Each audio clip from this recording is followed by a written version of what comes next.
Vamos a analizar ahora el ejemplo 27.1 de los ejemplos resueltos del capítulo 27 de corriente eléctrica y resistencia.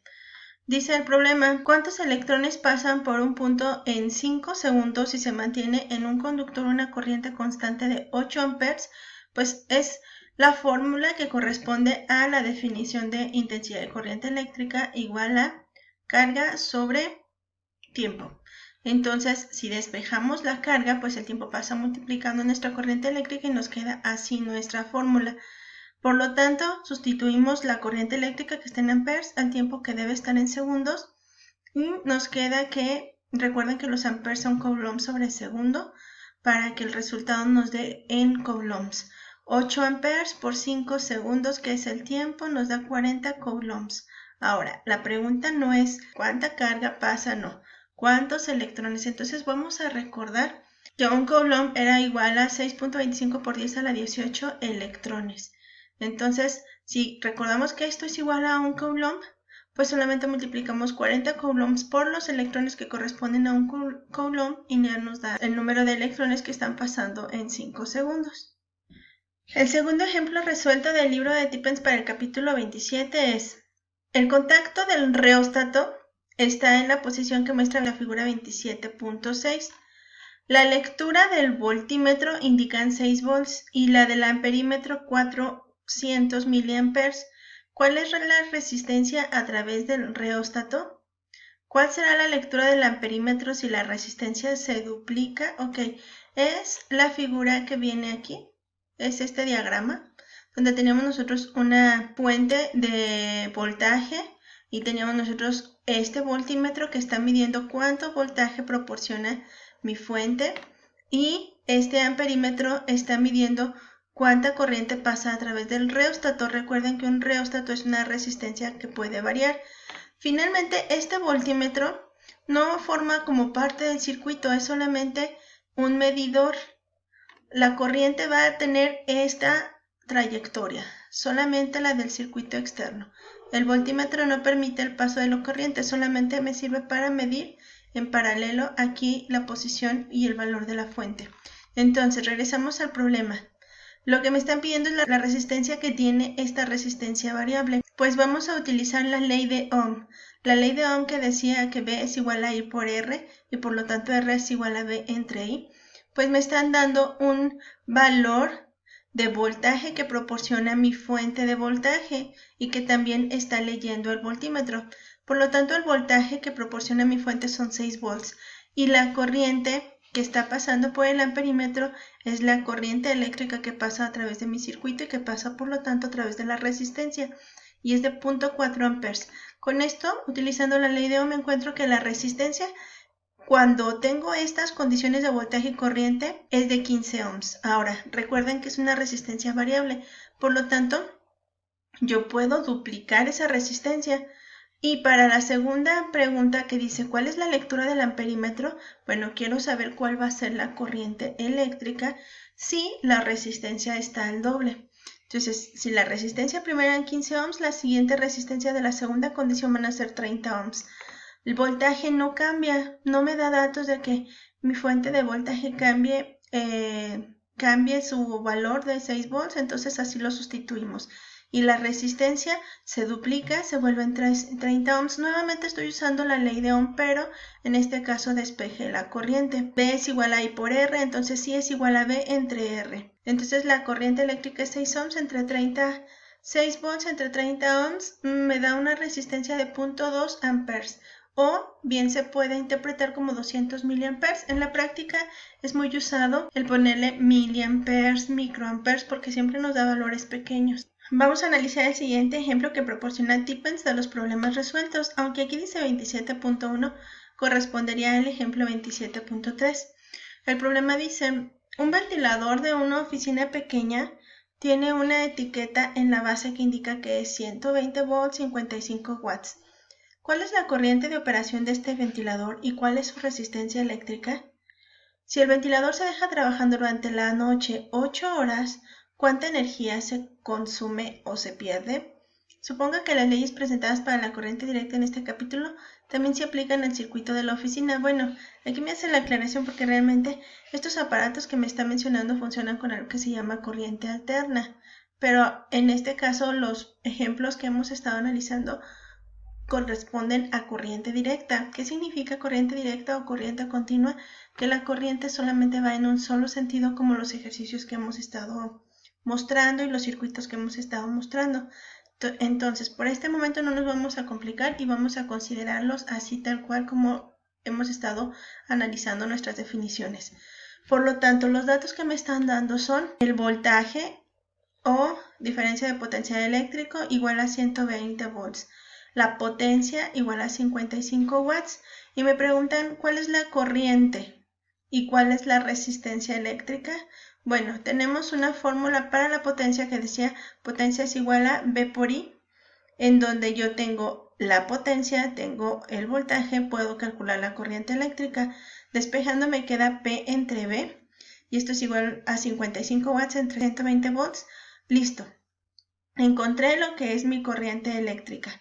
0.458 amperes o bien expresarlo en miliamperes. Ahora, también me pide que calcule la resistencia, pues como ya conozco el voltaje, ya conozco la corriente, puedo usar la ley de Ohm. Y bueno, aquí eligieron, yo podía haber usado la ley de Ohm, V es igual a I por R, R es igual a V entre I. Aquí eligen utilizar una de las fórmulas de la potencia que incluía la resistencia. Entonces se hace la misma fórmula de P es igual a V cuadrada entre R, se despeja y R queda V cuadrada entre P, donde V siguen siendo 120 volts, la potencia 55 watts, esta es la resistencia. Ya depende del análisis y gusto de cada quien por utilizar las fórmulas que mejor les convengan o de acuerdo a las fórmulas que me sé de memoria. Ahora, la siguiente pregunta dice, si el ventilador se deja trabajando durante toda la noche de 8 horas, ¿cuánta energía se consume o se pierde? Por lo tanto, si una hora es igual a 3600 segundos y de acuerdo a lo que yo tenía, la potencia es igual a trabajo en joules sobre tiempo en segundos, pues la energía o trabajo que se consume es la potencia por el tiempo, donde la potencia está en watts y el tiempo está en segundos. Debe estar en segundos, porque recuerden que los watts son joules sobre segundo. Por lo tanto, calculamos nuestro trabajo y el resultado es 1.58 por 10 a la 6 joules. Tuvimos que poner este valor ya que multiplicamos 8 por 3600 para obtener el tiempo en segundos. Esta pérdida de energía podría expresarse también en kilowatts, pero bueno, aquí lo único que me dice, bueno, si quisiera yo expresar en kilowatts hora, multiplico la potencia por una hora y ya me dice cuánto es kilowatts hora. Si se fijan ustedes en nuestro recibo de la Comisión Federal de Electricidad, estas son las unidades que utiliza. Vamos a analizar el ejemplo 27.4 que corresponde ya al tema de resistividad. Dice, un alambre de cobre de 20 metros de longitud tiene 8 milímetros de diámetro. Los extremos del alambre se colocan a través de las terminales de una batería de 1.5 volts. ¿Qué corriente pasa por el alambre? Bueno, tengo el dato de unas ciertas condiciones de resistencia, que primero entonces vamos a utilizar la fórmula de la resistencia igual a resistividad por la longitud sobre el área. Bueno, es que tengo que calcular primero la resistencia bajo estas condiciones. Y los extremos del alambre se colocan a esta diferencia de potencial o voltaje para poder después utilizar la ley de Ohm y calcular la corriente. Vamos entonces primero a calcular el área, ya que la fórmula me requiere en el área. El área entonces es igual a pi por diámetro al cuadrado sobre 4. Ustedes pueden usar la de pi por radio al cuadrado. Y entonces 0.8 milímetros es 0.8 por 10 a la menos 3 o bien 8 por 10 a la menos 4 o como ustedes lo quieren expresar, si lo quieren expresar como 0.0008. Está bien. Pi por el diámetro al cuadrado sobre 4. Si quisieran usar la de pi por radio al cuadrado, tienen que dividir este diámetro entre 2. El área entonces queda 5.03 por 10 a la menos 7 metros cuadrados. Ahora, resolvemos para la resistencia. Ya tenemos la resistividad. Bueno, por el hecho de que me dice que es un alambre de cobre, pues consulto mi tabla y la resistividad para mi cobre es 1.72 por 10 a la menos 8.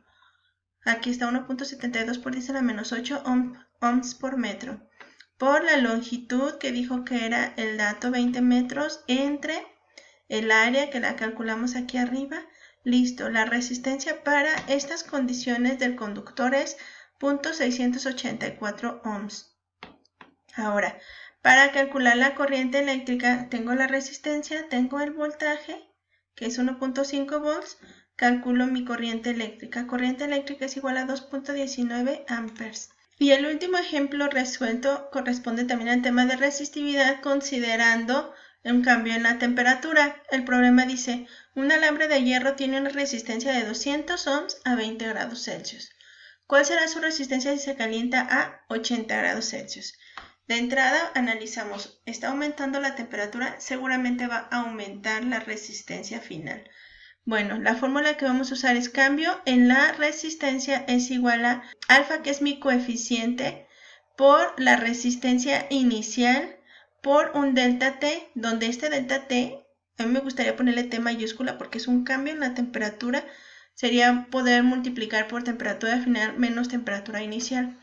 Entonces, el coeficiente para el hierro, nos vamos a la tabla y aquí dice el coeficiente de temperatura de la resistencia para el hierro es 5 por 10 a la menos 3, 1 sobre grados Celsius. Entonces, aquí está, el coeficiente es 0.005 o 5 por 10 a la menos 3 grados Celsius a la menos 1. Es lo mismo, solo está expresado sin potencia de 10. La resistencia inicial son 200 ohms que corresponden a mi temperatura inicial. El cambio en la temperatura es temperatura final 80 menos temperatura inicial 20 grados Celsius. Esta temperatura inicial corresponde a esta resistencia inicial. Resolviendo esto en la calculadora obtenemos que el aumento en la resistencia debido al aumento de temperatura fueron 60 ohms. Ahora, debido a que lo que me pide el problema es cuál será la resistencia si se calienta a esta temperatura, no me está pidiendo qué tanto aumenta, cuál es el cambio en la resistencia, me está pidiendo la resistencia final. Podemos hacer dos análisis. Uno, que nuestra delta R es igual a R final menos R inicial, y si yo quiero despejar R final menos R inicial pasa sumando a mi resistencia, a mi cambio de resistencia. Otro análisis en la que podemos caer a la misma conclusión es que, bueno, si yo tengo un aumento de 60 ohms y tengo una resistencia inicial de 200 ohms, pues la resistencia final va a ser la suma de mi resistencia inicial más el aumento de resistencia. En los dos casos caigo a la misma conclusión. Tengo que sumarlos. Y aquí esto pues tiene que estar mal, ¿verdad? Porque de alguna manera 200 más 60 me da 260. Y desde el principio dijimos, mi resistencia tiene que aumentar puesto que mi temperatura aumentó.